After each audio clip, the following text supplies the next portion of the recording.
Mr. Speaker, last week, President Biden signed an executive order to limit the number of asylum seekers that are allowed to enter the United States in one day. The number is 2,500.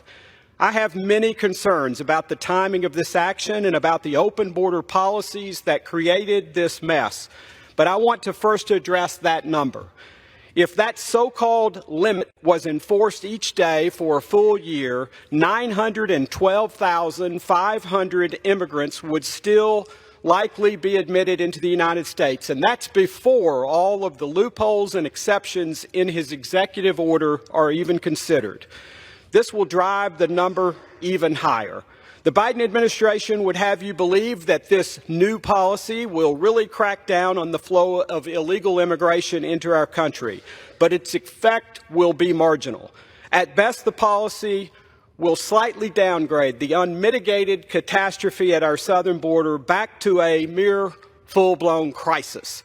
The move confirms what House Republicans have been saying for 3 years. President Biden created this border catastrophe by using his executive powers to reverse the Trump border policies that were actually working, like construction of a border wall and the Remain in Mexico policy. And the president could use these same executive powers to re-implement those Trump border policies to again make the border much more secure. But unfortunately, this weak effort doesn't even come close.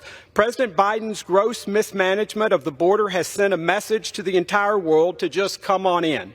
The result? More illegal immigrant encounters every month under this administration than the worst month under the previous administration. Under President Biden, there have been more than 9.5 million illegal immigrant encounters at our borders. More than 7.8 million of them were reported at the southern border alone. We know at least 1.8 million people have managed to evade U.S. Border Patrol. And over 350 people who have tried to enter the country also were on the terror watch list.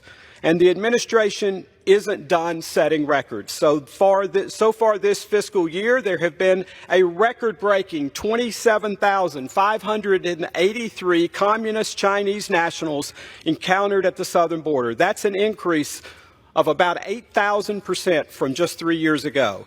From the deadly fentanyl that's flowing across the border to the cartels making record profits from human trafficking, this has had a devastating impact on countless men, women, and children. There are many human costs resulting from the open border.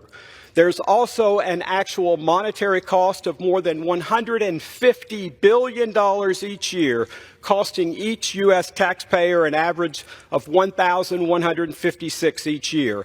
The American people see this announcement for what it is, an election year public relations gimmick and a belated admission that there is indeed an unmitigated crisis at our southern border. Fortunately, the American people will have their own chance to secure the border this November. Thank you, and I yield back.